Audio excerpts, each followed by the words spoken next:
Shalom Bapak Ibu Saudara yang kasih oleh Tuhan. Pada kesempatan sore hari ini kita mengucap syukur saudara ya, kita mendapat kesempatan untuk bisa kembali mendengar firman Tuhan. Saudara, sebelum saya masuk kebenaran firman Tuhan, sudah tidak asing lagi saudara ya bahwa ada satu negara saudara yang sedang berperang saudara ya. Mohon maaf saya buka dulu ini sedotannya agak susah saudara ya. Saudara, negara yang sedang berperang itu kalau Rusia dengan Ukraina, saudara kita sudah tahu, saudara yang dulu, saudara. Tetapi yang baru ini, Lindung tolong sedotan satu, saya bukakan satu. Yang baru ini, saudara, itu adalah Israel, saudara. Dan kita mau sedikit melihat sebelum kita masuk dalam kebenaran firman Tuhan, saudara ya. Saudara, ada berbagai banyak macam isu, saudara ya. Israel berperang dengan Palestina, saudara. Isunya sudah mengarah ke agama, saudara. Saudara, negara Palestina mulai mengumpulkan beberapa negara-negara yang bukan Nasrani, saudara ya. Entah itu Irak, Iran, Arab, saudara. Mau berusaha berkoalisi untuk menggempur Israel. Dan saya dengar juga, saudara, Palestina meminta bantuan kepada 212 anak Indonesia waktu itu ketika pemilihan gubernur di Jakarta, saudara. Saudara, kalau sudah masuk isunya ke agama, saudara, itu waktunya sudah tidak lama lagi. Waktunya sudah tidak lama lagi, kedatangan Tuhan yang kedua itu semakin dekat. Dan pada kesempatan sore hari ini, saudara, izinkan saya 45 menit, 50 menit ke depan, saudara, menyampaikan apa yang Tuhan taruh dalam hati saya, saudara. Dan tahukah saudara, hal ini sudah ditulis dalam Alkitab dan sudah disampaikan, saudara, oleh seorang nabi di tahun 2011.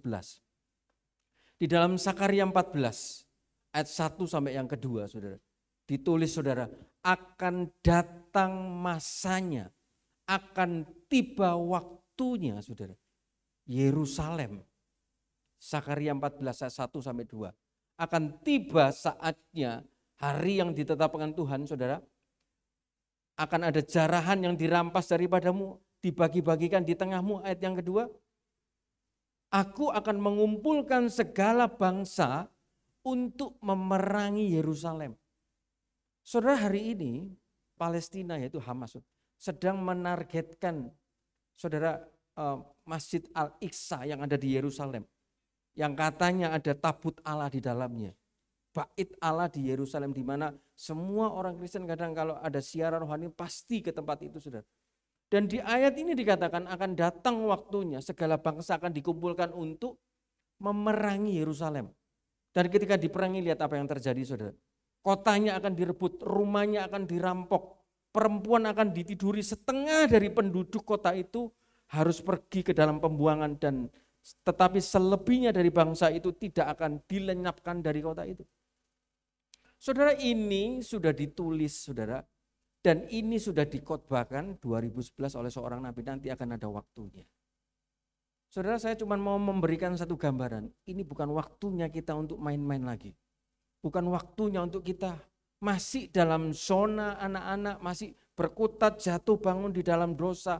Masih berkutat kadang datang ibadah, kadang tidak datang ibadah.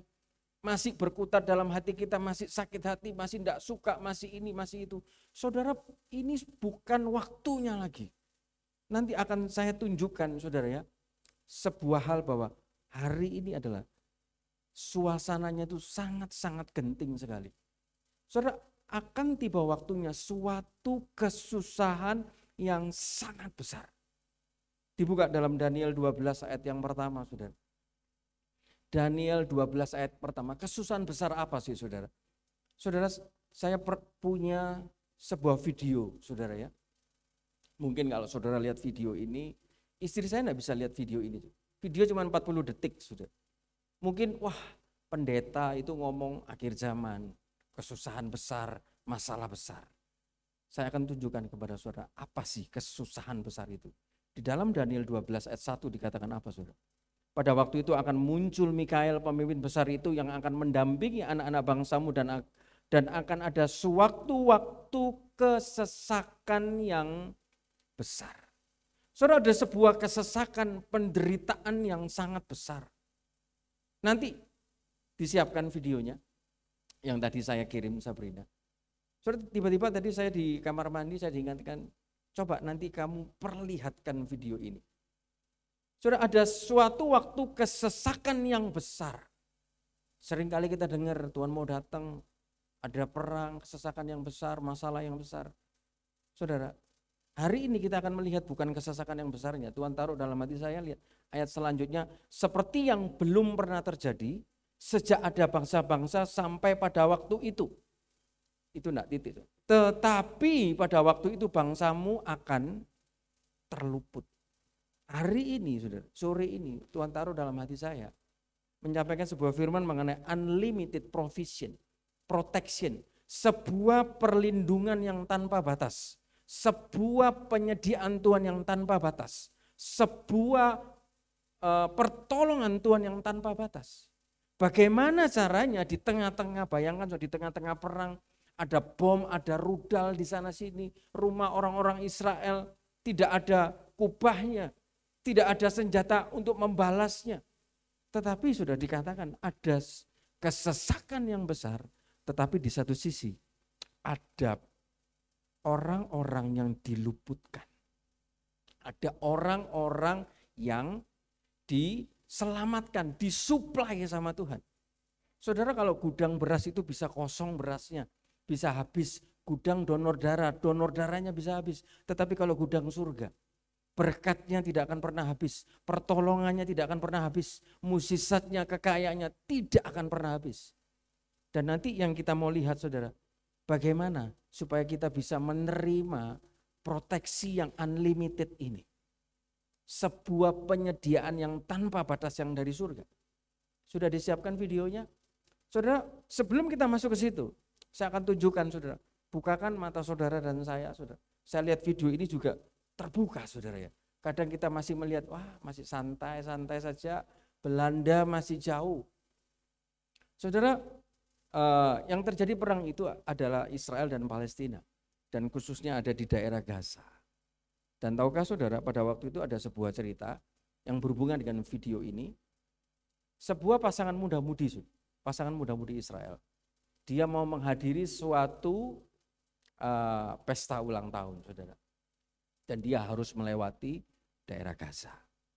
Dan ketika dia melewati daerah Gaza, dan di situ ada tentara Hamas, saudara. 2 pasutri ini ditangkap. Dan yang laki dan perempuan dipisahkan. Dalam video ini video yang laki, saudara. Yang laki, saudara, orang Israel. Warga negara Israel, bangsa pilihan Tuhan. Asli secara gen. Lehernya dipotong, saudara. Saya lihat ini, saudara. Istri saya tidak bisa lihat ini. Cuman ini videonya 40 detik, saudara. Ini sebelum saya putar, saya izin dulu dengan Bapak Gembala karena istri saya tidak bisa lihat, saudara. Begitu ngeri. Ini yang akan terjadi. Saya cuma ngomong, lihatan sampai saya. Enggakku, serem. Nov, akan datang waktunya yang seperti ini. Coba bayangkan kalau ini ada di depan rumahmu. Kamu Kristen, kamu anak Tuhan. Kamu mau menyangkal Tuhan enggak? Kalau kamu enggak mau menyangkal Tuhan, tak potong lehermu. Firman Tuhan mengatakan hari ini, saudara, roh antikris, iblis yang paling kejam masih ditahan karena belum waktunya. Karena kejahatannya begitu luar biasa. Lah kalau yang paling jahat ini masih ditahan, lah yang kerucuk kok seperti ini, saudara. Saya izin dulu Bapak Gembala, mungkin boleh diputar. Saudara perhatikan ya, cuma 40 detik, saudara. Istri saya tidak bisa lihat, saudara. Bisa diputar, Sabrina? Suaranya kecilkan saja. Bisa, Sabrina? Allah Akbar! Bisa. Allah Akbar! Allah Akbar! Allah Akbar! Allah Akbar! Wah! هذول كلاب الاسد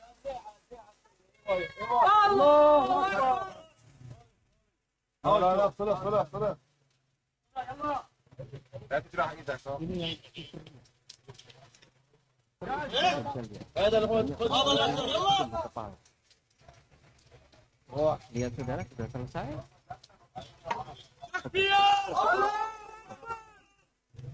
Saudara, ini keadaan yang sedang terjadi. Bayangkan kalau ini masuk ke Indonesia. Roh yang ada di dalam orang yang motong leher kepala. Dikatakan firman Tuhan rohnya masih ditahan, roh antikris. Karena roh ini yang paling jahat. Lah yang masuk ke orang itu roh yang. Masihkah kita mau tidak setia, saudara? Masihkah kita enggak cocok aku sama orang itu. Masih bertengkar, masih urusan yang kecil-kecil. Bagaimana kalau roh ini masuk ke sini? Ada di depan pintu gereja. Ada di depan pintu rumah saudara. Kesusahan besar akan datang, saudara. Dan kesusahannya tadi firman Tuhan bilang, seperti belum pernah terjadi. Kalau yang terjadi saja seperti ini, jahatnya bagaimana, saudara? Bukan masalah jahatnya, pada waktu itu datang. Posisi saudara dan saya rohaninya bagaimana? Hidupnya bagaimana? Kesetiaannya bagaimana? Kekudusannya bagaimana? Pelayanannya bagaimana? Saudara, itu yang dipotong itu orang Israel asli. Saya enggak putar yang perempuan, saudara. Perempuannya lebih ngeri. Itu tadi yang cowok.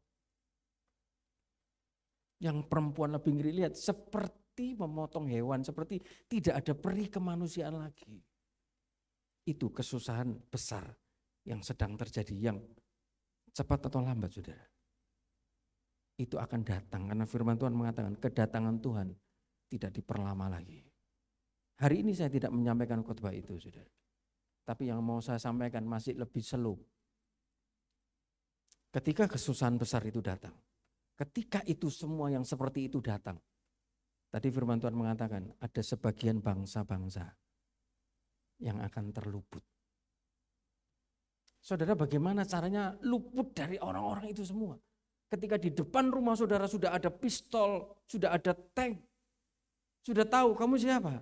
Orang Kristen apa bukan Kristen? Berarti kan ada unlimited proteksi yang daripada Tuhan. Ada hal perlindungan yang jauh lebih besar yang Tuhan sediakan dari yang pernah kita bayangkan, dari yang pernah kita pikirkan. Saudara, ayo saudara, ketika firman saudara jangan tunduk. Saudara, ini kita makan, saudara. Ini waktunya sudah tidak lama lagi. Berapa kali pun saya putar, istri saya tidak berani lihat, saudara. Lihat tenang. Ini nanti yang akan terjadi. Dan lebih daripada ini firman Tuhan mengatakan. Tapi ingat, di dalam Efesus, ini kita mau masuk dalam firman Tuhan. Efesus 3 ayat 20, saudara. Firman Tuhan mengatakan apa di dalam Efesus 3 ayat yang ke-20? Bagi dialah yang dapat melakukan jauh lebih banyak daripada yang kita doakan atau pikirkan. Garis bawahi, jauh lebih banyak dari yang dapat kita doakan, pikirkan, seperti ternyata dari kuasa yang bekerja di dalam kita. Saudara, proteksi, perlindungan, penyediaan yang unlimited yang dari Tuhan itu jauh dari yang pernah kita bayangkan, jauh daripada yang pernah kita doakan. Misalnya Tuhan, kita berdoa, Tuhan hari ini aku harus bayar cicilan rumah, cicilan ini kurang lebih 12 juta Tuhan. Tetapi firman Tuhan mengatakan perlindungan Tuhan, penyediaan Tuhan itu jauh dari apa yang kita doakan. Ini yang kita mau belajar, saudara. Ada sesuatu yang unlimited yang Tuhan sediakan buat orang-orang tertentu. Orang siapa, saudara? Sayangnya bukan semua orang yang bisa menikmati supply yang tidak terbatas, supply yang terus mengalir, saudara. Perlindungan, pertolongan, penyediaan. Saudara, itu janjinya Tuhan. Tidak terbatas terus mengalir, tetapi sayangnya bukan untuk semua orang. Mohon maaf saudara, bukan untuk semua orang yang Kristen. Saya tidak berbicara non Kristen, yang Kristen. Bukan untuk semua, terus untuk siapa lagi? Ini yang kita mau belajar, saudara. Saudara, Efesus 3 ayat 20 ini disampaikan oleh Paulus, saudara. Mau tidak mau kita harus belajar, saudara. Kenapa kok Paulus menyampaikan ayat ini, saudara ya? Efesus 3 ayat 20. Mau tidak mau kita harus melihat dari mulai ayat yang ke-13. Kita akan belajar bersama-sama Efesus 3 ayat yang ke-13. Demikian firman Tuhan. Saya akan bacakan buat saudara Efesus 3 ayat yang ke-13 sampai dengan yang ke-19. Ayat 20 tadi kita sudah baca. Demikian firman Tuhan. Sebab itu aku minta kepadamu supaya kamu jangan tawar hati melihat kesesakanku karena kamu. Karena kesesakanku itu adalah kemuliaanmu. Itulah sebabnya aku sujud kepada Bapa, yang daripadanya semua turunan yang di dalam surga dan di atas bumi menerima namanya. Aku berdoa supaya ia menurut kekayaan kemuliaannya menguatkan dan meneguhkan kamu oleh rohnya di dalam batinmu. Sehingga oleh imanmu Kristus diam di dalam hatimu dan kamu berakar serta berdasar di dalam kasih. Aku berdoa supaya kamu bersama-sama dengan segala orang kudus dapat memahami betapa lebarnya dan panjangnya dan tingginya dan dalamnya kasih Kristus dan dapat mengenal kasih itu. Sekalipun ia melampaui segala pengetahuan, aku berdoa supaya kamu dipenuhi di dalam seluruh kepenuhan Allah. Baru masuk ayat 20 yang tadi kita baca. Saudara, ini ditulis oleh Paulus, saudara. Dan Paulus ketika menulis ini, saudara, kondisinya bagaimana? Dikatakan di dalam ayat 13, saudara, kondisinya lagi sesak. Saudara, apa maksudnya sesak di sini? Ketika saya selidiki, saudara, kesesakan di sini artinya adalah tlipsis. Yang artinya Paulus sedang mengalami penderitaan, penganiayaan, penindasan, dan kesusahan. Ini kondisi keadaan yang dialami oleh Paulus ketika menulis ini.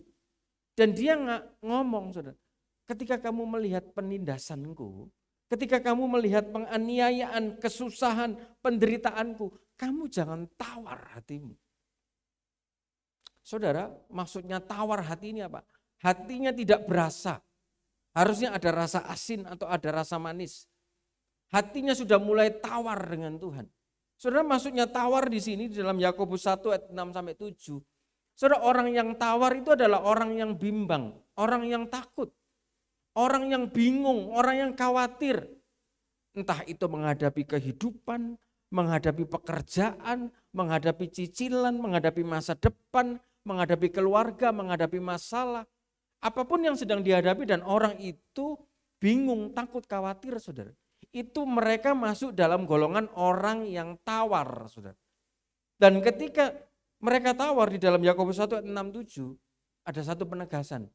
Jangan harap kamu menerima apa-apa yang dari Tuhan. Ketika kamu sedang bimbang seperti gelombang laut. Saudara, ini sebuah clue, sebuah petunjuk yang Tuhan berikan, saudara. Loh, manusia boleh enggak khawatir? Boleh, tapi jangan terus-menerus. Dulu saya ngomong di anak kaum muda, saudara. Kita bisa takut, tapi enggak boleh takut. Kita bisa khawatir, tapi kita enggak boleh khawatir. Kita bisa bimbang, tapi enggak boleh bimbang. Karena kita semua manusia, saudara. Ketika menghadapi kesulitan, masalah yang begitu berat, yang serasa kita enggak mampu, pasti reaksi manusia daging kita takut, bingung, khawatir, saudara. Bisa reaksinya, tetapi tidak boleh, saudara. Karena firman Tuhan mengatakan ketika kita ini tawar, ketika kita bimbang, kita tidak percaya. Di dalam Yakobus mengatakan jangan harap kamu menerima apa-apa yang dari surga. Yang dari Tuhan.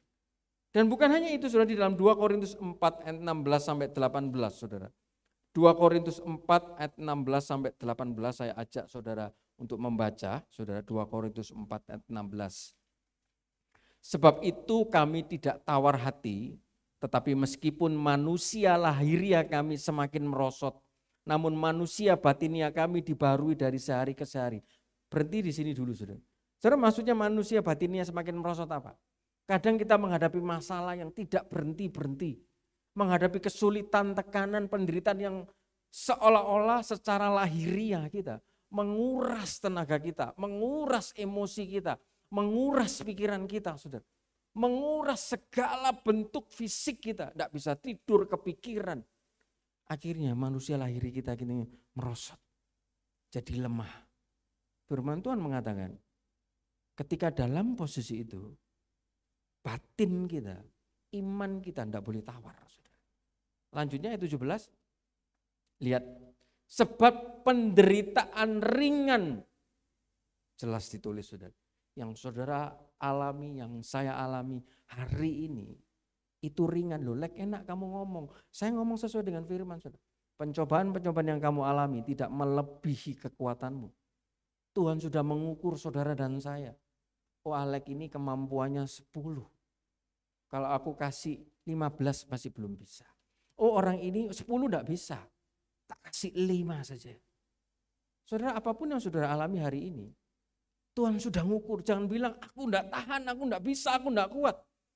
Saudara, dikatakan penderitaan ringan yang sekarang ini, lihat apa gunanya. Untuk mengerjakan bagi kami sebuah kemuliaan yang kekal. Yang melebihi segala-galanya, jauh lebih besar daripada penderitaan kami. Ayat 18 selanjutnya. Saudara, ternyata yang menguras emosi saudara, batin saudara, fisik saudara, itu sedang mengerjakan sesuatu yang besar dalam hidup saudara dan saya. Sebab kami tidak memperhatikan yang kelihatan melainkan yang tak kelihatan, karena yang kelihatan adalah sementara, sedang yang tak kelihatan adalah kekal. Yang sedang saudara dan saya alami hari ini, saya tidak tahu masalah saudara dan saya. Kalau saudara bilang besar firman Tuhan ngomong ringan. Itu sedang mengerjakan sesuatu yang besar. Kalau masalah itu terjadi bukan karena dosa. Kalau masalah itu terjadi, diizinkan Tuhan saudara cek, introspeksi, tidak ada dosa, tidak ada salah. Saudara ucap syukur. Ada sesuatu yang besar sedang Tuhan mau kerjakan dalam hidup saudara dan saya. Dan di sini Paulus saudara menulis saudara, dia mengalami penderitaan, mengalami tripsis. Dan apakah cuma Paulus yang mengalami penderitaan? Kita lihat lagi di dalam Lukas 9 ayat 22 sampai 24 saudara. Itu Yesus sendiri berkata, saudara, anak manusia harus menanggung tripsis, menanggung banyak penderitaan dan ditolak dan dibunuh. Saudara lihat, anak manusia harus, ada kata-kata, harus menanggung. Ditegaskan lagi, banyak penderitaan, ditolak, tua-tua, imam-imam kepala, ahli Taurat, dibunuh. Tapi apakah berhenti di situ? Kesusahan, penderitaan, masalah saudara, apakah berhenti sampai saudara dan saya mati? Tidak dinyatakan kemuliaan Allah. Firman Tuhan mengatakan, setelah dibunuh dan dibangkitkan. Setiap masalah yang saudara alami, ada expired date-nya. Ada waktunya kuasa Tuhan sedang bekerja. Ada waktunya kuasa Tuhan menolong. Ada seseorang saudara mengalami sebuah masalah. Dia tidak salah, dia dituntut oleh sebuah perusahaan besar. Miliaran pekerjaannya diambil. Saudara, nama baiknya sudah dicemarkan. Dia minta tolong sana, minta tolong sini. Berdoa sana, berdoa. Minta tolong orang besar sana, orang besar sini. Tidak kunjung masalahnya semakin mereda, malah semakin tinggi. Dan tiba-tiba dia dengar firman Tuhan. Aku yang berperang bagi kamu. Kamu diam. Jangan pakai kekuatanmu. Diam, berlutut, sujud, berdoa. Dan ketika itu dilakukan 1 bulan, 2 bulan. Tuhan, aku tidak salah. Aku sedang mengerjakan yang besar di dalam kamu. Saudara, 1 bulan tidak terjadi apa-apa. 1,5 bulan setelah dia diam. Dia memuji, menyembah Tuhan, berdoa. Tiba-tiba orang yang nuntut dia, pimpinannya manggil dia. Oh ternyata kamu tidak salah. Yang salah si B, bukan kamu. Posisimu tak pulihkan. Nama baikmu tak pulihkan. Fasilitas yang sudah kamu terima tak kembalikan dan akan aku tambahi. Saudara, kadang kita mengalami masalah. Bukan masalah fokus kita. Tapi kita fokus, Tuhan mau berbuat apa ya? Tadi dikatakan mau mengerjakan sesuatu yang besar. Tuhan sedang punya proyek terhadap saudara dan saya. Dan proyeknya itu bukan proyek ecek-ecek. Anak manusia dikatakan harus menanggung penderitaan, teror, dibunuh. Tapi tidak selesai di situ. Dia akan dibangkitkan. Dan bukan hanya itu, saudara. Dan dikatakan seterusnya, barang siapa mau mengikut aku, dia harus menyangkal dirinya, memikul salibnya tiap hari. Ternyata saudara, yang menderita bukan hanya Paulus. Ternyata Yesus Tuhan kita pun dia juga mengalami telipsis. Dan dia ngomong, kalau kamu murid saya mau ikut saya, kamu juga harus menyangkal diri. Pikul sarip. Menyangkal diri itu maksudnya apa? Saudara, saya sekarang saudara ya, contoh, saya bisa minum. Saya bisa angkat minum saya bisa angkat kepal saya. Kalau menyangkal diri, saya bisa minum, tetapi menyangkal diri saya tidak boleh minum. Saya bisa pukul orang itu, tapi menyangkal diri saya tidak boleh pukul. Saya bisa balas orang itu dengan mulut saya, tetapi saya tidak boleh balas. Itu namanya menyangkal diri. Yang harusnya saya terima uang, yang harusnya uang ini saya pakai, tapi namanya menyangkal diri, kasih untuk Tuhan. Saudara, itu menyangkal diri. Dan Tuhan bilang itu dilakukan setiap hari. Dan ada hal yang saya tunjukkan sebuah rahasia yang luar biasa sekali, saudara. Ketika Paulus sedang mengalami telipsis, penderitaan, penganiayaan, penindasan, kesusahan. Lihat saudara ayat yang ke-14. Ketika dia mengalami penderitaan, kesusahan, dia masih bisa menasihati orang, jangan tawar hati. Tapi kita mau belajar apa yang dilakukan oleh Paulus, saudara. Itulah sebabnya, ayat 14, Efesus 3 ayat 14. Itulah sebabnya aku, lihat saudara, sujud kepada Bapa. Saudara, saya berhenti lama di sini. Saya sedang diajar oleh Roh Kudus, Tuhan ini maksudnya apa? Sujud. Bahasa aslinya adalah gonu. Lutut yang sedang ditekuk, saudara.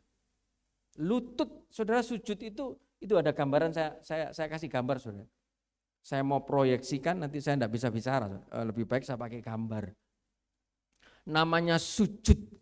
Lututnya yang harusnya lurus, bisa berdiri, bisa jalan, bisa kuat, harus ditekuk. Dan ketika ditekuk, saudara, kepala sujud itu harus sejajar dengan kaki. Saudara, ada seorang pemuka agama, sering dia khotbah, saudara, diundang di dalam stasiun televisi.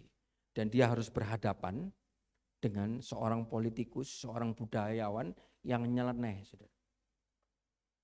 Sesudah dia ngobrol segala macam tentang agama, saudara, tiba-tiba orang yang budayawan yang nyeleneh ini, saya tahu tentang ajaran memberi, ajaran ini, tapi saya tidak mau berdoa.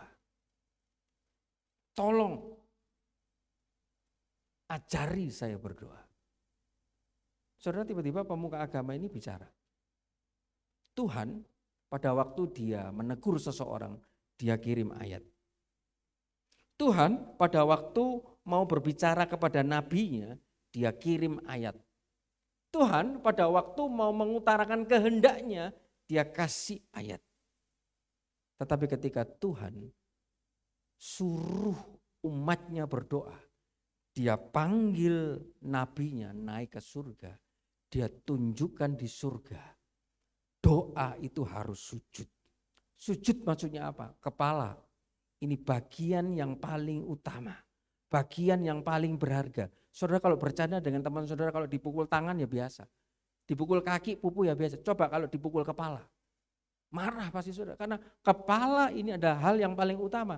Tetapi ketika kita sujud, yang paling utama, yang paling atas ini, kita rendahkan sampai ke bawah. Lutut kita ditekuk, yang tadinya kita bisa berlari, berdiri, melompat. Ketika kita sedang ada masalah, lutut kita tekuk. Kepala kita sujudkan ke bawah. Ini tanda berserah penuh sama Tuhan. Dan pada waktu itu saudara lakukan, dan pada waktu itu Paulus lakukan, tiba-tiba ada sebuah kekuatan dari surga itu turun. Ketika saudara sedang mengalami telipsis, penderitaan, tekanan, kekurangan, sesuatu yang menghimpit. Saudara coba gono. Saudara coba sujud. Saudara, ada ayatnya enggak? Saudara, saya akan tunjukkan. Ibrani 12, ayat 12 sampai 13. Sebab itu kuatkanlah. Berarti kan ada sebuah perintah. Tangan yang lemah dan lutut yang goyah. Lutut yang goyah, ini terjemahnya juga gonu. Lutut yang sedang ditekuk. Orang sujud kan lututnya lemah, saudara. Saudara kalau sujud terus seperti gambar tadi, saudara bisa tahan berapa lama? Berarti kan lutut saudara sedang lemah. Kaki saudara sedang goyah. Dan firman ini mengatakan ketika lutut itu goyah, dilihat sama surga, ada orang yang sedang sujud, sedang gonu. Ada perintah, kasih kekuatan. Saudara kurang yakin lagi, saya akan tunjukkan di dalam Lukas 22, ayat 40 sampai 43. Firman Tuhan mengatakan apa saudara? Ini bercerita pada waktu Yesus sedang mengalami masalah, dia tahu mau besok mau dibunuh, mau disalib, dia berdoa. Dan bagaimana cara doanya Yesus? Lukas 22 ayat yang ke-40, setelah tiba di tempat itu ia berkata kepada mereka, berdoalah supaya kamu jangan jatuh. Nah, berarti dulu di sini saudara ya. Berdoalah supaya kamu jangan mudah jatuh. Jadi kalau orang mudah jatuh di dalam dosa, mudah jatuh di dalam kelemahan, jangan-jangan dia jarang berdoa. Karena ketika orang sering berdoa, dia tidak mudah jatuh. Mungkin ekonominya tidak mudah jatuh. Pekerjaannya, proyeknya tidak mudah jatuh. Masa depannya tidak mudah jatuh. Karena firman Tuhan mengatakan berdoalah supaya kamu jangan jatuh ke dalam pencobaan. Lanjut lagi ayat 41. Kemudian ia menjauhkan diri dari mereka kira-kira sepelempar batu jaraknya, lalu ia berlutut. Dia sujud, dia gono. Ngapain dia sujud, dia gono? Dia kan Tuhan, dia kan Yesus. Tapi pada waktu itu dia jadi manusia.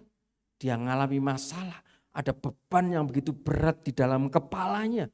Ada ketakutan yang begitu besar sampai dia ngomong, Tuhan kalau boleh cawan ini berlalu tetapi sesuai dengan kehendak-Mu. Ketika dia mengalami penderitaan telipsis, dia mengalami kesusahan, penindasan, penganiayaan, satu beban yang berat. Lihat dia ngapain?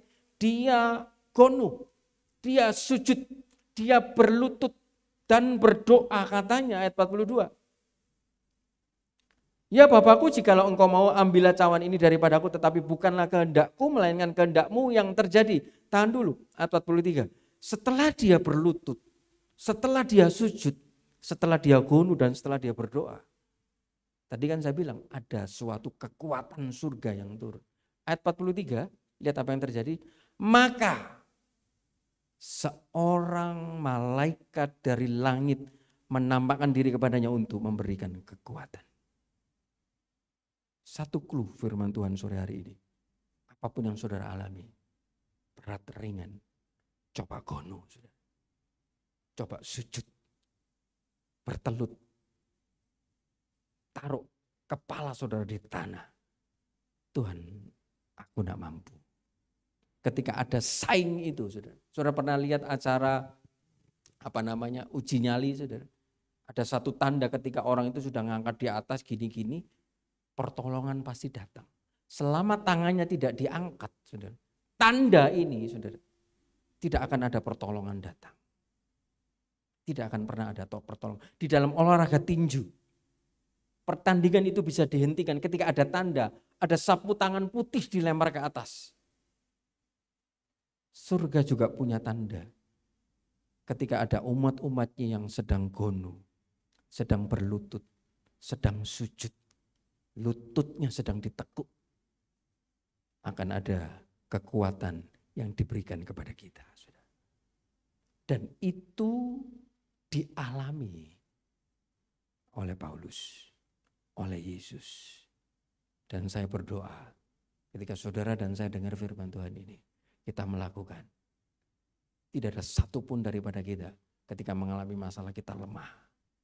Kita sujud, kita bertekuk lutut di bawah Tuhan. Itu tanda kita ini percaya penuh. Ayat selanjutnya saudara, ayat 16 sampai 17. Efesus 3 ayat 16 sampai 17. Setelah Paulus gonu saudara, setelah Paulus bertekuk lutut saudara, apa yang dilakukan oleh Paulus? Ayat yang ke-16. Itulah sebabnya aku sujud kepada Bapa, ayat 15, yang daripadanya semua turunan yang di dalam surga dan di atas bumi menerima namanya. Ayat 16. Aku berdoa supaya ia menurut kekayaan kemuliaannya menguatkan dan meneguhkan kamu oleh rohnya di dalam batinmu. Saudara, saya berhenti lama di sini. Paulus sedang berdoa kepada jemaat yang di Efesus yang sedang seolah-olah mereka ini sedang mau tawar hati. Sedang mau ketakutan, mau bimbang. Aku berdoa supaya dengan kekayaan, dengan kemuliaan Tuhan, supaya dia memberikan, menguatkan. Kenapa kok tidak dikuatkan pekerjaannya? Kenapa kok tidak dikuatkan keuangannya? Kenapa kok tidak dikuatkan keluarganya? Kenapa kok harus yang dikuatkan? Firman Tuhan mengatakan menguatkan dan meneguhkan batinmu. Saudara, dari sini kita mau belajar saudara. Paulus tadinya berdoa menurut kekayaan dan kemuliaannya, nyanya terus besar. Saudara, Paulus siapa? Paulus bukan orang sembarangan saudara. Dia kenal Gamaliel. Dia kenal petinggi-petinggi, dia orang Roma. Ketika dia mengalami masalah, kenapa kok dia tidak minta tolong saja sama orang-orang yang atas? Kenapa dia tidak minta tolong saja? Gamaliel orang ternama. Dia orang Romawi, kenapa kok dia tidak menggunakan kebangsaannya sebagai bangsa Roma? Punya perlindungan, punya privilege khusus. Paulus tahu, saudara. Dikatakan ketika aku lemah, justru kuasa Tuhan semakin sempurna. Di sini dia tidak mengandalkan manusia, dia tidak minta tolong manusia. Di sini dia gonu, dia bersujud, dia mengakui bahwa Tuhan yang dia sembah, Allah yang sedang dia layani, saudara. Dia itu Allah yang kaya dengan segala kekuatan dan kemuliaannya. Dia percaya hal itu, saudara. Orang percaya otomatis dia punya iman. Dan tahukah saudara, mungkin kita sering kali mendengar iman itu adalah bukti dari yang tidak kita lihat dan tidak kita dengar, tapi kita percaya, kita terima. Kalau saya boleh bahasakan dengan sederhana, iman ketika salah satu anak-anak Tuhan punya iman, saudara, itu adalah jalan masuk pintu gerbang atau penghubungnya surga dengan orang itu. Saya ini saudara ya, mau terhubung dengan meja ini, kan tidak ada hubungannya. Tetapi ketika saya punya iman, seperti ada sebuah jembatan yang menghubungkan saya dan meja ini. Saya pegang meja ini. Jadi apapun yang di meja ini ada, mau ditransfer, mau dikirim ke saya, ada jalannya, saudara. Apapun yang surga punya, penyediaan pertolongan surga, mau dikirim kepada saudara, harus melalui jalan, harus melalui sebuah penghubung, dan penghubungnya itu adalah iman, saudara. Hari ini berapa banyak aku tidak ditolong Tuhan, aku berdoa bolak-balik tetapi tidak dijawab. Pertanyaannya, satu, hidupmu sudah benar belum? Dua, kamu percaya tidak Tuhan bisa menolong? Kalau kamu tidak percaya, kamu masih bimbang, kamu masih ragu. Tadi firman Tuhan di dalam Yakobus, jangan kamu berharap menerima sesuatu yang dari surga. Karena iman itu adalah penghubung antara surga dengan saudara. Sampai Paulus juga menulis di dalam Roma 2 ayat keempat. Kadang ada orang-orang yang tidak percaya, saudara. Sampai dia nulis, maukah engkau anggap sepi kemuliaan, kekayaan, kesabaran, kelapangan hati Tuhan? Yang menjauhkan Tuhan dengan saudara itu adalah kekerasan hati manusia. Ketegar tengkuan hati manusia karena mereka tidak mau bertobat. Saudara, di dalam Roma 2 keempat, ketika seseorang terus ada di dalam jalan dosa, sudah tahu mencuri itu salah loh, selingkuh itu salah loh, tidak kudus merokok itu dosa loh, minuman itu salah loh. Kamu nonton sekarang hari ini banyak handphone, gadget-gadget, saudara, tontonan wanita yang lemah, yang semok, yang semlohe, saudara, tiba-tiba saudara tertonton lama, saudara mata saudara lihat itu salah loh. Firman Tuhan mengatakan saudara, ketika engkau tidak mau bertobat, itu menimbun, bukan menimbun berkat Tuhan, menimbun murka atas diri. Saudara, saya baca ayat ini, saya nangis, Tuhan, aku tidak sempurna. Kadang aku masih marah, kadang aku masih berbicara keras. Tuhan ampuni saya, ampuni saya. Saudara, setiap dari kita tidak ada yang sempurna, saudara. Setiap hari kita harus minta ampun sama Tuhan. Karena kita tidak sempurna, hari ini mungkin, oh ya kita sudah memberi, tapi pikiran kita, mulut kita, hati kita harus minta ampun. Jangan sampai kita sudah mulai baal, sudah mulai kebas, saudara. Artinya dicubit di apapun kebal, sudah. Wah, wis. Ini dikatakan menimbun murka Allah, dikasih firman, dikasih, dipanggil sama Bapak Gembala, dinasehati, didoakan, dianggap angin lalu. Orang-orang yang seperti demikian, firman Tuhan mengatakan tidak mau bertobat terus begitu, dinasehati, dikasih firman, itu menimbun murka. Bukan untuk siapa-siapa, untuk diri orang itu sendiri. Dan di sini Paulus sedang mau berbicara, saudara ya. Ketika dia mau mengalami masalah, dia punya iman, saudara. Dia pakai ayat Mazmur 37 ayat 5 sampai ke 6, saudara. Ketika dalam hidupnya sedang khawatir, saudara, sedang mengalami masalah, dia percaya ada Tuhan yang membela dia. Serahkanlah segala kekhawatiran hidupmu kepada Tuhan dan percayalah kepadanya. Dan ia akan bertindak. Loh kapan, Lek? Saudara, tunggu waktunya Tuhan. Seperti tadi kesaksian seorang pengusaha ini, saudara. Dia minta cepat 1 bulan, 2 bulan, dia pakai sewa pengacara mahal, sudah bayar, tidak berhasil. Dia tembak sana, tembak sini, tidak bisa. Hubungi orang atas ini, tidak bisa, semakin berat. Oh ternyata Tuhan mau kamu berlutut, nah, kamu diam, kamu harap sama saya. Percaya, aku yang perang ganti kamu. Tiba-tiba 1 bulan setengah. 1 bulan tidak terjadi apa-apa, 1 bulan setengah. Masalahnya dengan seperti membalik telapak tangan. Orang yang nuntut dia, telepon dia kaget, waduh ngapain ini? Kamu kesini sekarang ya? Ternyata kamu tidak salah. Saudara, seperti membalik telapak tangan. Dan dikatakan ketika kita menyerahkan semuanya di hadapan Tuhan, Mazmur 37 mengatakan, ia akan memunculkan kebenaranmu seperti siang dan hakmu. Hak itu apa yang menjadi bagian kita? Saudara, bagian kita, oh jangan munafik, saudara. Bagian, oh, aku cuma mau karunia rohani saja, Lek. Enggak. Hak kita apa? Kita punya hak, punya rumah. Kita punya hak, punya kendaraan. Kita punya hak, punya uang. Kita punya hak untuk senang, saudara. Anak Tuhan masuk menderita terus. Kita punya hak untuk jadi kepala. Semua hak kita, saudara, itu akan dipulihkan sama Tuhan. Ketika kita punya iman, kita percaya, saudara. Dan ini sudah dilakukan oleh Paulus. Dan tadi kita mau belajar, saudara. Kenapa? Paulus tahu orang Efesus ekonominya lagi lemah. Keluarganya lagi kacau. Kenapa kok yang Paulus tidak berdoa, semoga Tuhan menguatkan dan meneguhkan ekonomimu, rumah tanggamu.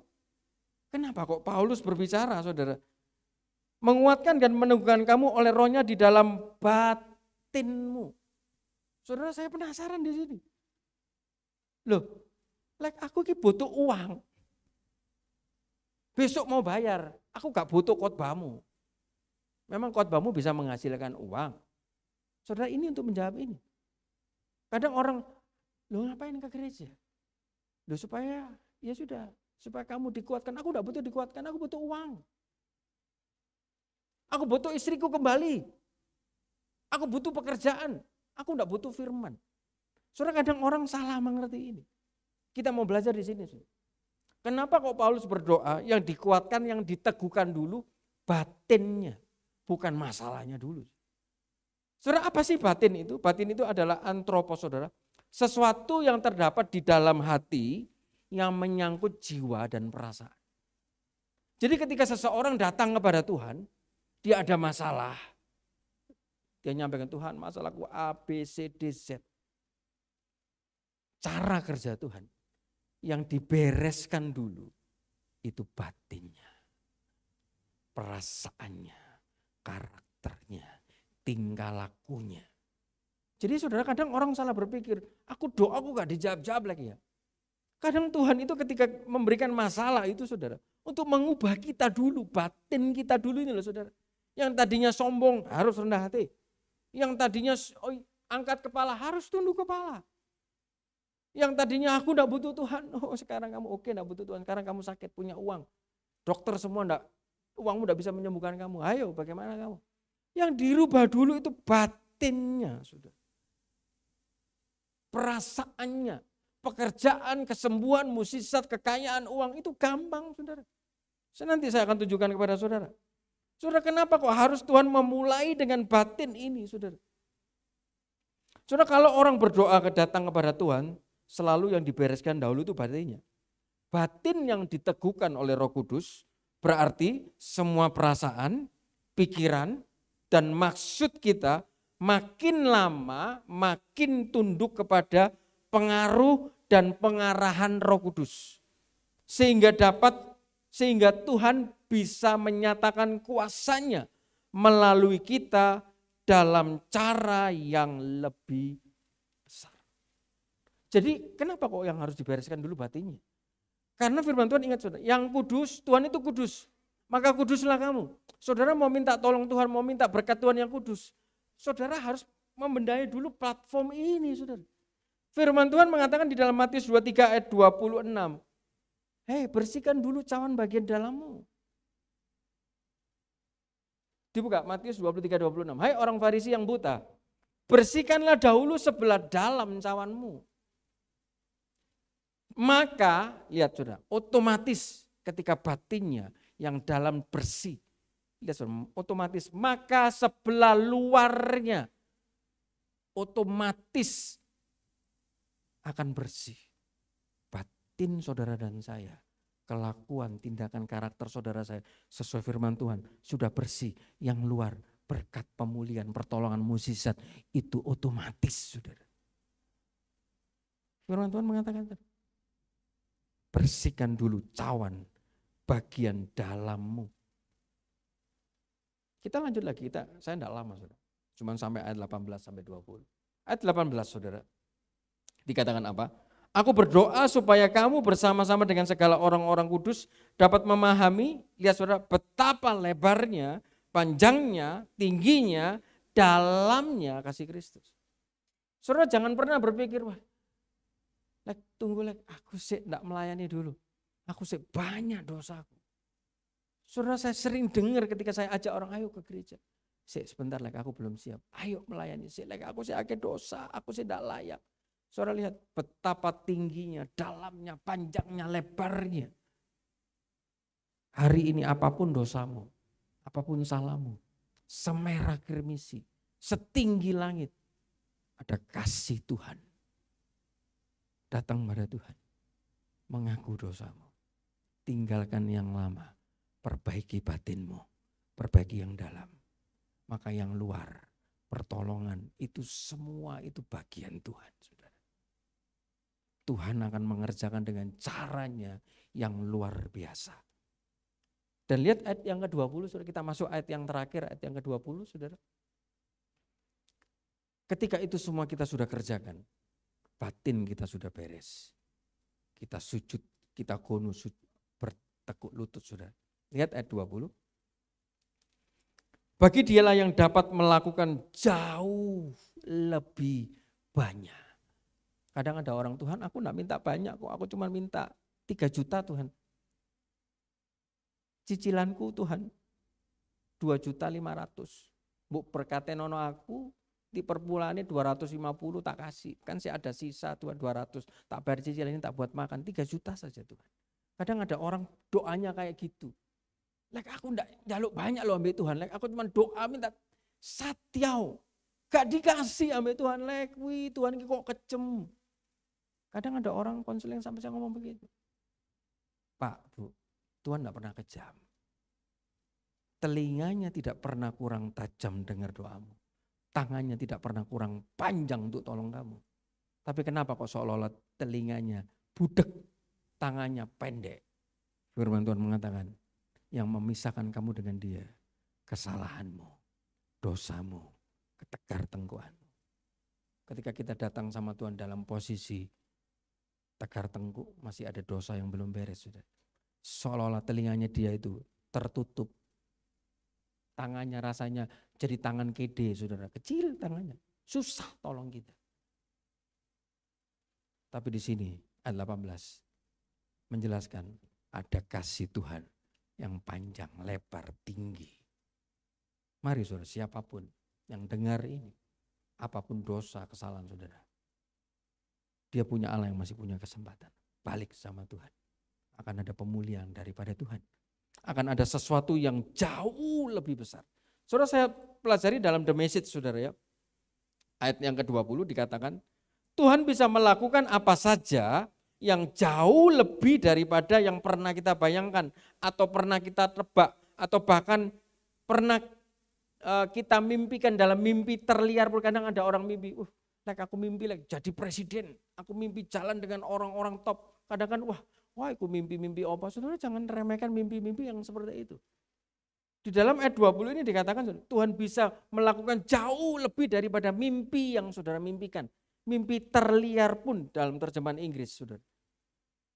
Kan, saya jadi presiden, saya jalan dengan presiden. Itu kan padahal kita orang biasa, saudara. Tapi Tuhan bilang, aku bisa melakukan jauh dari mimpimu itu. Saudara, maksudnya apa, saudara? Tuhan, dia mau bekerja dari dalam dulu. Ini poin saya yang terakhir. Tuhan mau bekerja dari dalam. Dia perbaiki batin kita, hati kita, perasaan kita, tingkah laku kita. Kemudian mulai dia memampukan kita. Membuat kita cakap, membuat kita skillful, membuat kita ahli. Ada enggak ayatnya lagi? Saudara buka di dalam Keluaran 31. Saya akan tunjukkan kepada saudara. Ketika batin saudara sudah dipenuhi Roh Kudus, hidup saudara dituntun oleh Roh Kudus, Tuhan akan memberikan sebuah kecakapan, sebuah keahlian, sebuah skillful saudara yang orang lain tidak punya, kita punya saudara. Kapan hari saya pernah menyampaikan saudara, orang-orang yang cakap itu berdirinya di hadapan raja-raja. Kita lihat saudara ya, Tuhan bekerjanya dari dalam Keluaran 31 ayat 1 sampai dengan yang ke-6. Saya akan bacakan buat saudara. Keluaran 31 ayat 1. Dari sini saja. Berfirmanlah Tuhan kepada Musa, ayat yang kedua. Lihat, telah kutunjuk Besaleel bin Uri bin Hur dari suku Yehuda. Dan telah kupenuhi dia dengan Roh Kudus. Berhenti dulu. Berarti ada Roh Kudus di dalam Besaleel. Hidupnya, perkataannya, tindak tanduknya, kelakuannya, mulutnya pasti ada tuntunan Roh Kudus. Karena dikatakan kupenuhi dengan Roh Kudus. Baru setelah dia kepenuhan Roh Kudus, baru setelah batinnya sesuai dengan pengarahan Roh Kudus, tindak tanduknya, mulutnya, actionnya sesuai dengan Roh Kudus, yang di dalam ini, batinnya ini, karakternya ini, adabnya ini, sesuai dengan Roh Kudus, baru setelah itu, setelah dipenuhi Roh Allah, dengan ada keahlian, pengertian, dan pengetahuan dalam segala macam pekerjaan. Saudara enggak orang canggih orang ini.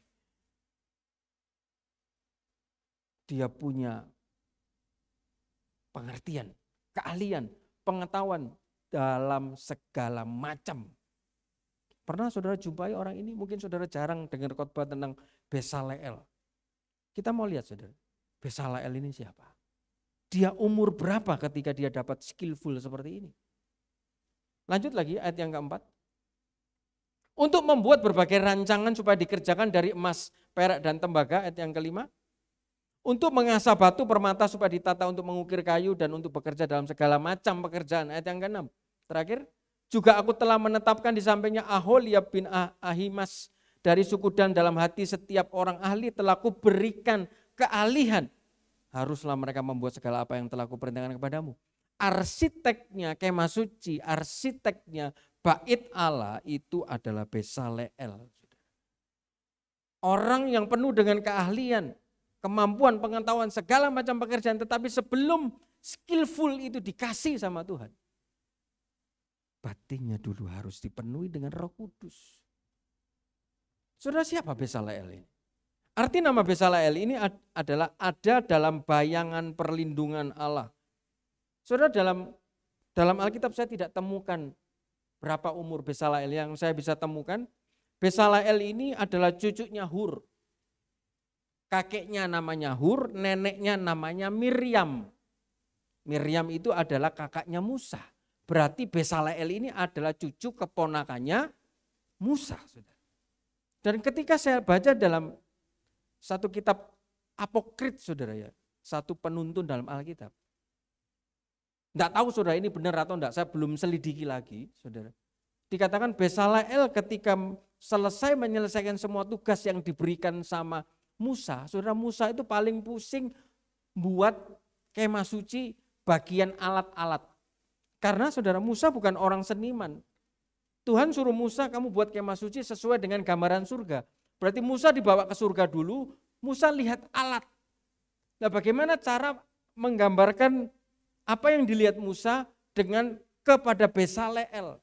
Bezaleel, aku lihat di surga itu kayak garpu. Saudara, Musa paling susah untuk membuat kandil. Itu ada gambarnya. Buat kandil sama buat kerup. Gimana cara Musa mendeskripsikan supaya itu dibuat dalam pekerjaan tangan emas-emasan. Harus ada bokornya, kandilnya. Saudara lihat, ini semua spesifik, saudara. Yang buat Bezaleel. Punya pengalaman dari mana Bezaleel? Saudara, ternyata Bezaleel dikatakan, Bezaleel menyelesaikan semua pekerjaannya ini umur 13 tahun.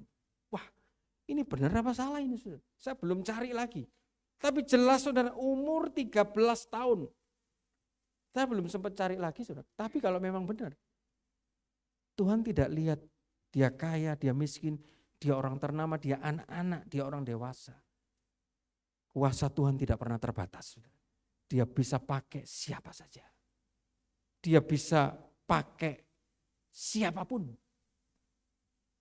Dan dia kalau memakai seseorang, memberikan skillful, dia mulainya dari dalam. Batinnya dulu dibenahi, saudara. Dan saudara, di ayat ini saya belajar juga, dia itu Allah yang memberikan kesempatan. Saudara ingat, Tuhan pada waktu itu ngasih perumpamaan, saudara. Ada sebuah pohon, di dalam Lukas 13 ayat 6-9 ada sebuah pohon yang sudah ditanam 3 tahun. Tetapi sama pemiliknya kok enggak buah-buah. Tebangan saja. Tiba-tiba si pengurus kebun ini ngomong, Tuhan jangan dulu ditebang. Aku akan airi dulu. Aku akan pupuk dulu. Ada sesuatu yang sedang dikerjakan. Kasih aku kesempatan 1 tahun lagi. Kalau sampai 1 tahun tidak berbuah, boleh kamu tebang. Saudara, itu ada gambaran Tuhan Allah itu Tuhan yang suka beri kita kesempatan. Saudara ingat, ada gambar yang dibawa itu, ada perumpamaan, Tuhan ngomong juga. Ada seorang gembala punya 100 ekor domba. Dia tinggalkan 99 dombanya untuk cari satu yang mokong, yang kurang ajar, yang keras kepala, yang lihat lagi terjerumus. Domba ini kadang saudara saya dengar saudara, kesaksian seorang pendeta, dia ditegur sama ayat ini. Jemaatnya ribuan. Ada satu pelayan Tuhan mokong, dikasih tahu, ngeyel. Ada masalah, konseling yang ditanyakan masalahnya sama saja. Sampai secara manusia dia itu, orang ini ya sudah dikasih tahu harus A, tetapi tidak berbuat A. Habis itu marah, habis itu tidak ke gereja, tidak melayani. Ada masalah, telepon lagi, gembalanya. Dikasih tahu lagi masalahnya sama lagi. Gitu terus tapi membantah terus. Sampai dalam hatinya. Tuhan gak apa-apa kehilangan 1, aku sih punya wakil kok. Ternyata Tuhan tegur melalui sebuah khotbah di doa pagi oleh pelayan Tuhan yang biasa. Tuhan tinggalkan 99 dombanya. Saya baca saudara pelan-pelan.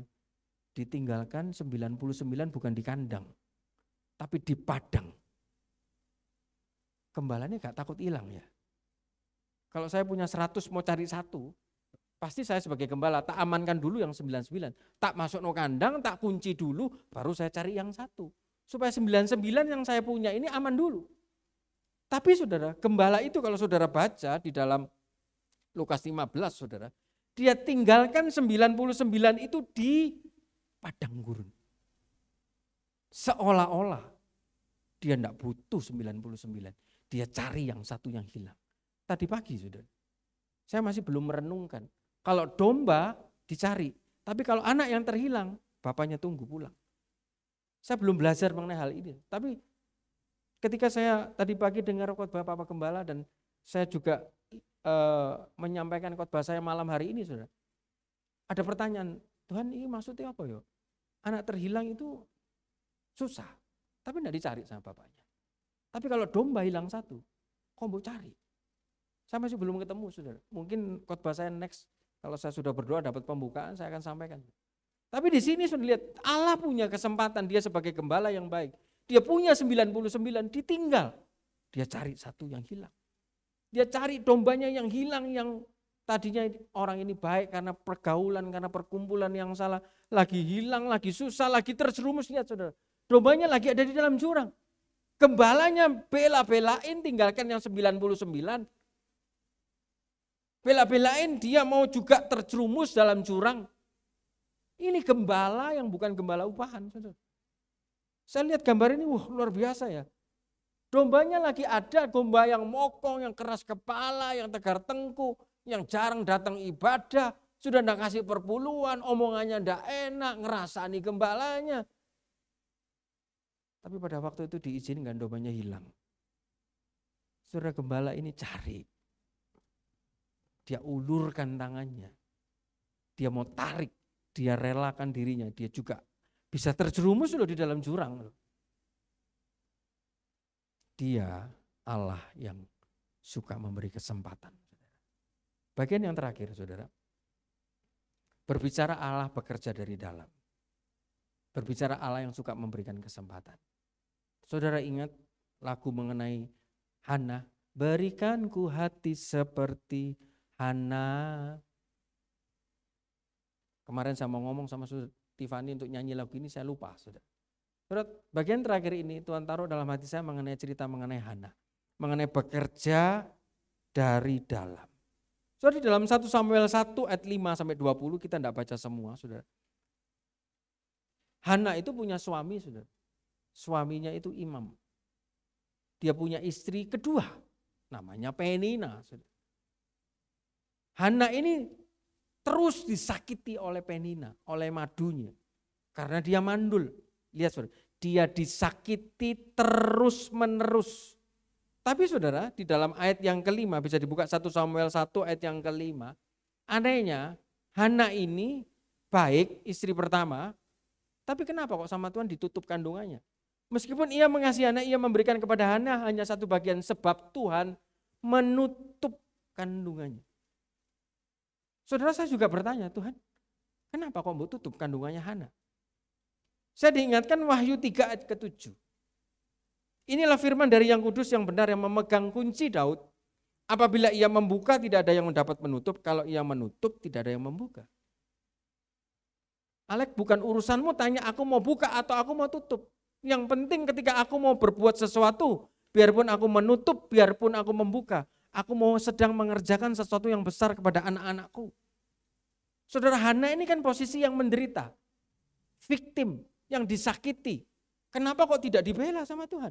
Kok justru sengaja dibiarkan si Penina madunya ini, saudara, dia menyakiti terus menerus dan itu berlaku tahun demi tahun. Lihat ayat yang ke-6. Lanjut 1 Samuel 1 ayat yang ke-6. Tetapi madunya selalu menyakiti hatinya supaya ia gusar karena Tuhan telah menutup kandungannya. Ayat yang ke-7. Demikianlah terjadi dari tahun ke tahun. Siapa yang di sini sakit hati tahun ke tahunan? Saudara, ada orang itu saudara ya, kelihatannya diem tapi dia nyimpen. Ketika nyimpen sudah tidak kuat membludak, sakit hati. Dan lihat ini saudara, ini Hana. Ketika sakit hati, ketika dia mengalami hati yang sakit tahunan, apakah Tuhan membuka kandungannya? Tidak. Nanti kita mau belajar pada saat kapan Tuhan buka kandungan Hana. Pada saat saudara disakiti, saudara berdoa sama Tuhan, hatimu sakit, entah itu suamimu nyakiti, entah itu istrimu, entah itu anakmu, entah itu gembalamu, entah itu saudaramu, entah itu tetanggamu, rekan kerjamu, keluargamu, siapapun yang Tuhan izinkan untuk jadi alat pemroses buat kita, saudara. Aktor utamanya bukan mereka, saudara. Aktor utamanya kita. Kalau kita sedang tidak salah, saudara percayalah, kita sedang dibentuk, kita sedang diproses, saudara. Lihat, jangan seperti Hana, saudara. Ketika dia sakit hati, lihat apa yang terjadi. Ketika Hana sakit hati, saudara. Ayat yang ke-8 apa yang terjadi? Ayat ke-7 tadi balik. 1 Samuel 1 ayat ke-7. Demikianlah terjadi dari tahun ke tahun setiap kali Hana pergi ke rumah Tuhan, Penina menyakiti hati Hana. Sehingga ia, ngapain saudara? Nangis, enggak mau makan. Zaman sekarang saudara, banyak anak-anak ketika marah, itu gondok, gak mau makan, kunci pintu. Ketika hal itu terjadi, apakah Tuhan segera buka kandungannya? GTM, gerakan tutup mulut, ditanya gak mau ngomong, apa diem saja saudara, diem saja. Kalau sudah tidak kuat, bawaannya marah saudara, sudah tidak kuat lagi, minggat saudara. Saudara kadang saudara hari-hari ini itu banyak terjadi seperti itu. Yang salah bukan orang itu adalah musuh kita itu roh yang ada di udara. Hana seperti itu saudara. Ada orang yang nyakiti, marah, dendam, suamiku gak perhatian sama aku. Saya gak mau makan. Dulu jujur saya bongkar-bongkar sedikit. Pertama kali saya nikah saudara. Kalau istri saya sudah ngamuk saudara. Makan enak pun gak mau makan saudara. Tak kasih A, B, C, D kalau lagi ngamuk dulu saudara. Sekarang sudah baik saudara. Kalau lagi marah, lagi gak enak hati, bener orangnya diem saudara. Tetapi saudara, orang nikah itu saling menggesek loh saudara. Saling menggesek orang menikah itu.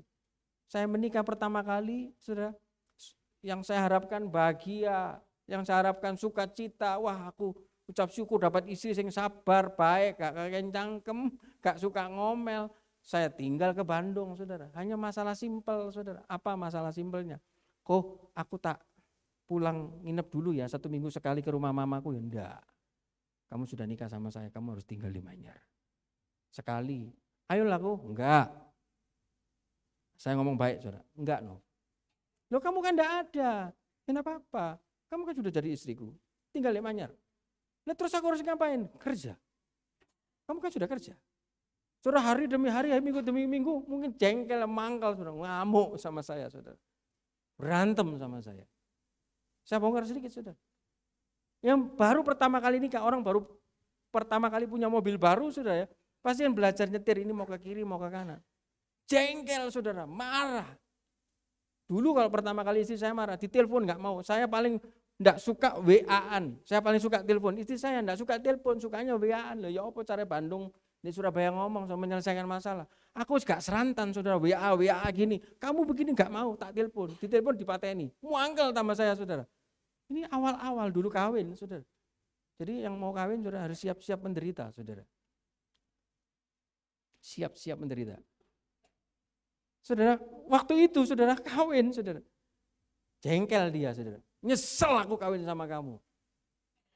Saya saudara. Iya hari ini gak ngerti ya. Aku di Bandung ini kerja susah payah banting tulang.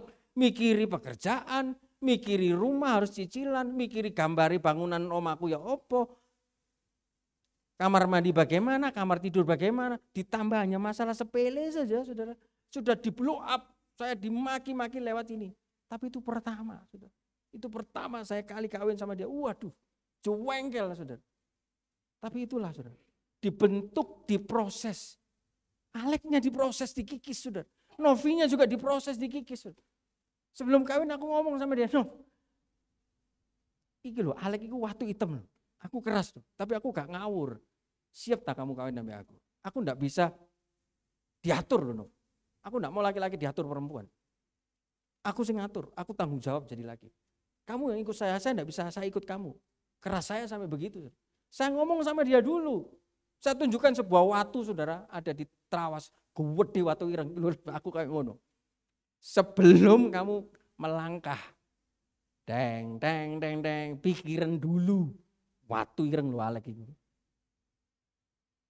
Tapi aku bukan lelaki yang suka main perempuan, judi segala macam. Aku tanggung jawab. Tapi aku watos sih kayak ngono. Coba Nov, tak ketoken enggak? Terus aku sini tak gweret saudara, tangannya watos ya. Coba batukmu bentuk no sini. Watos kan? Itu aku. Tukaran awal-awal saudara. Saya enggak pernah ngomong begini, tapi Tuhan izinkan ya sudah. Itu diproses saudara. Ngamuk dia saudara. Marah, enggak mau ditelepon, enggak mau. Wah wis iki ketemu orang Cina, ketemu orang Bandung. Belum lagi adik saya telepon, butuh duit iki. Apa namanya, bayar semen, belum lagi iki ono Satpol PP teko tonggo ngamuk. Wih, semua masalah tumpek blek. Tak pikir kawin iku enak Tuhan. Iki ono masalah ini iki apa iki? Berat saudara. Tapi saya tahu ada satu pekerjaan besar yang Tuhan mau mengolah. Batin yang di dalam ini saudara. Batin ini sedang diolah saudara. Hana sebelum kandungannya dibuka. Pada waktu dia nangis, dia gondok, dia tidak mau makan, tidak terjadi apa-apa dalam hidupnya. Ternyata sakit hati, panas hati, tidak mengerjakan sesuatu yang baik, saudara. Dan justru, saudara, kalau sakit hati, saudara, dikatakan, saudara, Ibrani 12 ayat 15, jagalah dirimu, jauhkan dari segala macam, jagalah supaya jangan ada seorang pun menjauhkan diri dari kasih karunia Allah, agar jangan tumbuh akar pahit yang menimbulkan kerusuhan dan mencemarkan banyak orang. Lah terus gimana caranya, Lek? Waktu saya rekonsiliasi dengan istri saya, terus aku harus siapa kok? Ketika aku muangkel sampai kamu. Aku pahit sama kamu. Saudara, dia juga belajar, batinnya sedang diolah, ketemu Alek. Alek juga sedang diolah, batinnya ketemu Novi. Saya dari keluarga yang ngomong tuh seperti ini, saudara. Papa saya sudah tahu. Bla bla bla bla bla bla bla. Sementara Novi dari keluarga, iya, kayak orang Solo, saudara, ya kan? Solo, saudara, ya kan? Kayak tadi pagi Bapak Gembala mau pergi Solo katanya. Ngomongnya kalem, halus, alon-alon asal kelakon, saudara. Halus, saudara. Papa mertua saya, iya Lek, mertua saya yang perempuan juga. Ya, kalau ngomong sama saya, Lek pulang dulu ya, saudara. Kalem, saudara, alon-alon. Halus kok tepung saudara ya kan. Tetapi kalau sudah ngamuk saudara ya kan. Tetapi di dalam keluarganya dia tidak pernah saya dengar dang deng dong kayak main drum dupak beratang tunda suami tukaran suami istri, tidak pernah saudara. Jujur dalam keluarga saya saudara. Kalau lagi rame saya sama adik saya papa saya, rame tonggo krungu kabeh saudara. Kita dipertemukan dari saya yang punya karakter watos saudara, ketemu dengan si Solo iki saudara ya kan. Batinnya sedang dikerjakan sama Tuhan. Dan lihat saudara Hana, ketika dia nangis, tidak mau makan, gondok, dan mungkin minggat ya, mungkin minggat ini, ninggalin suaminya saudara. Lihat tidak terjadi apa-apa. Ayat terakhir saudara, ketika saudara sedang sakit, hatimu pahit. Lihat yang dilakukan Hana, ayat 9-11, ini yang membuat dia dibuka kandungannya. Pada suatu kali setelah mereka habis makan, mau makan, berarti sudah lumayan baik saudara. Dan minum di Silo, berdirilah Hana, sedang Imam Eli duduk di kursi dekat tiang pintu bait suci, ayat 10. Dan dengan hati pedih ia berdoa kepada Tuhan sambil menangis terseduh-seduh, ayat 11. Kemudian bernasarlah ia katanya, Tuhan semesta alam, jika sungguh-sungguh engkau memperhatikan sengsara hambamu, ia akan ini dan mengingat kepadaku dan tidak melupakan hambamu ini, tetapi memberikan kepada hambamu ini seorang anak laki-laki, maka aku akan memberikan dia kepada Tuhan untuk seumur hidupnya dan bisa syukur tidak akan menyentuh kepalanya. Saudara, ternyata ketika saudara sedang sakit, jangan gondok, tidak mau makan, capce, fuyung, hai, saudara, jeruk, saudara. Saya tanya, Nov, jeruk papino ku dikasih Bapak Gembala mana? Pak Herman mana? Loh kok, lali kok turun tak buka kok, wah dosa kamu. Bosok kok, wis, iku aku ingat-ingat ngiler-ngiler dalam mimpi, katanya Pak Herman manis, Nov. Jeruk gede sudah dikasih saudara, aku Nov iki simpenan yo, simpenan. Nanti satu saat aku lek butuh mau tak makan. Lagi ingat sudah mana? Kok lali kok? Wis iki. Kamu lihat tahu Pak Herman kamu wis dikasih SKS lagi kamu. Lali saudara. Waduh. Sampai mana tadi? Ya kan? Nah saudara pada waktu dia dia lagi sakit hati saudara. Dia berdoa. Dia menangis. Dia sujud, dia bertelut. Dia datang pada Tuhan. Itu yang membuat Tuhan dengar doanya, dibuka kandungannya saudara. Saudara, tahukah saudara di dalam Mazmur 34 ayat 19? Tuhan itu dekat kepada orang-orang yang patah hati dan ia menyelamatkan orang yang remuk jiwanya. Ayat 12, lihat ayat 12. Tadi terakhir 1 Samuel 1 ayat 12. 1 Samuel 1 ayat 12, lihat. Ketika perempuan itu terus menerus berdoa, ujian terakhir saudara. Sudah sakit hati sama Penina, suaminya mungkin capek juga yo. Bertahun-tahun saudara ngadepi istri yang sakit hati itu. Wis tolah sabar to, yang cok sakit hati kok usah dipikir, omongan sampah kok usah merungokno, ya kan. Penina memang ngono, ya kan. Itu ya Penina, ndak usah didengarkan omongan-omongan sampah itu. Ya kan, iya tapi kok hatiku sakit, ya wis lah 1 minggu, 1 bulan ngomong maneh si Penina bla bla bla bla bla. Kadang-kadang laki-laki kan wis diomongi bola-balik, ya gak usah ngurusi masalah itu. Emosi saudara, wah namanya wanita suka mendramatisir saudara, suka sinetron saudara. Kamu suami gak perhatian gini-gini nih, jekot gak mau mangan, gondok saudara minggat. Saudara itu tidak terjadi apa-apa sama Hana. Tapi justru ketika dia berdoa ujian terakhir saudara, dia doa. Imam Eli saudara, nabinya ngomong apa? Ketika Imam Eli mengamat-amati mulut perempuan itu, dipikir saudara Hana ini sedang mabuk. Kamu tuh datang ke gereja minumnya kemarin kok mabuknya di gereja. Saudara, dia datangi loh si Hana ini. Lihat kata-kata Eli. Dan karena Hana berkata-kata dalam hatinya dan hanya bibirnya saja bergerak-gerak, tetapi suaranya tidak kedengaran, maka Eli menyangka perempuan itu mabuk. Terus ayat 14. Lalu kata Eli kepadanya, ditegur loh saudara. Kadang saudara, Bapak kembali gak ngerti masalahku. Gak ngerti sing tak alami. Wes wong susah berat ditegur pula. Saudara itu jangan-jangan itu ujian terakhir. Lihat saudara. Hana lagi terpuruk, lagi ada masalah, lagi sakit hati. Mangkel mungkin sampai suaminya, mangkel mungkin sama madunya. Tiba-tiba dia berdoa, harusnya kan dapat kekuatan. Tapi lihat Eli, berapa lama lagi engkau berlaku seperti orang mabuk? Saudara lihat, kadang Tuhan bereskan dulu batinnya, dalamnya.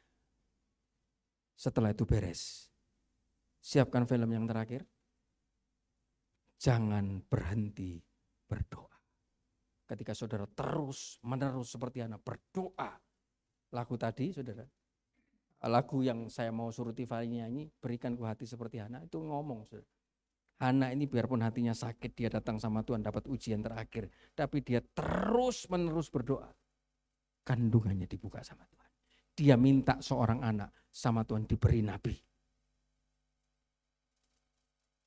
Papanya Simpson minta sama seorang anak diberi nasir Allah. Jangan berhenti berdoa. Saudara, video yang terakhir ini, ada seorang perempuan biasa. Rumahnya di Solo, laki-laki Solo. Saudara, saya tidak ngerti kenapa ngomong Solo terus. Saudara, di Solo lagi ada kebakaran besar. Saudara. Apinya sudah mau sampai rumahnya. Tapi lihat yang dilakukan ibu tua ini. Coba filmnya diputar nih, film terakhir. Setelah ini saya selesai di sini. Bisa? Sabrina, tadi sudah dicoba?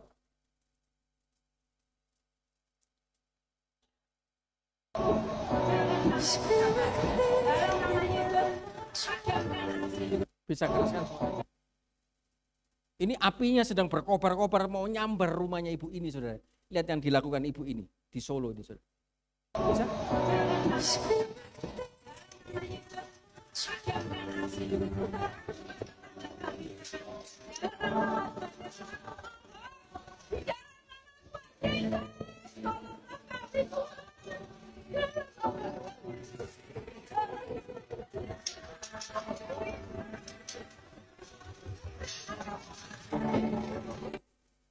saya lihat video ini nangis. Ketika ibu itu berseru, dalam nama Tuhan Yesus. Dia terus-menerus berdoa. Rumahnya sudah mau kena api sudah di depan rumahnya. Setelah selesai berdoa, tidak lama hujan turun. Semua rumah terbakar, rumah ibu ini tidak terbakar. Karena dia doa terus-menerus panggil nama Yesus. Sore malam hari ini, bagi Tuhan untuk menolong, itu perkara yang mudah. Batin, saudara. Bagaimana? Puji Tuhan, demikian firman Tuhan supaya bisa menjadi berkat. Saya kembalikan kepada Bapak Gembala.